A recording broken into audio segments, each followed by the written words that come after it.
Have you ever walked through a time when the hardship felt unfair? When doing what was right seemed to cost more than it should?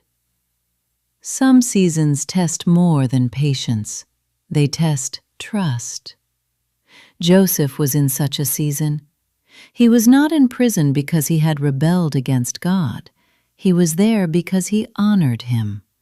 Betrayed by his brothers, sold into slavery, falsely accused, forgotten. And yet Scripture says something steady and sure. The Lord was with Joseph. Not before the prison, not after the prison, but in it. God did not remove the hardship. He remained present within it. Prison did not look like preparation. It looked like a delay. Stone walls replaced open skies. Dreams once bright felt distant and buried. But something quieter was happening. Joseph did not grow bitter. He did not blame God. He leaned into him. Day after day, his character was refined.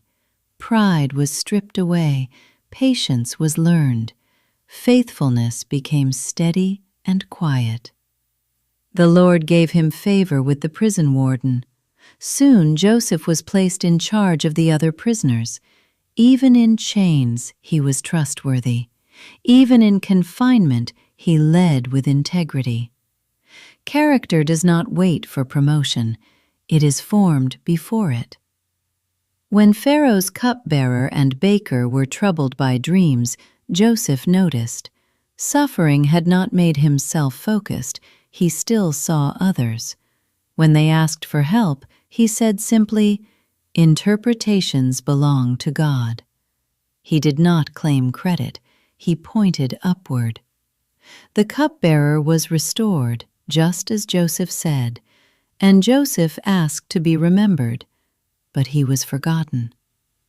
2 full years passed, 2 years of waiting, 2 years of silence, 2 years when Joseph could have questioned everything, yet he did not blame God. Those years were not wasted, they were placement. Had Joseph been released sooner, he would not have stood before Pharaoh at the exact moment he was needed. God was not ignoring Joseph, he was arranging history. Prison became a training ground. Joseph learned humility. He learned patience. He observed the workings of Egyptian authority from within. God was shaping a ruler in a cell. Much later, Jesus would also endure betrayal and false accusation. He would suffer though he had done no wrong. And through that suffering, salvation would come.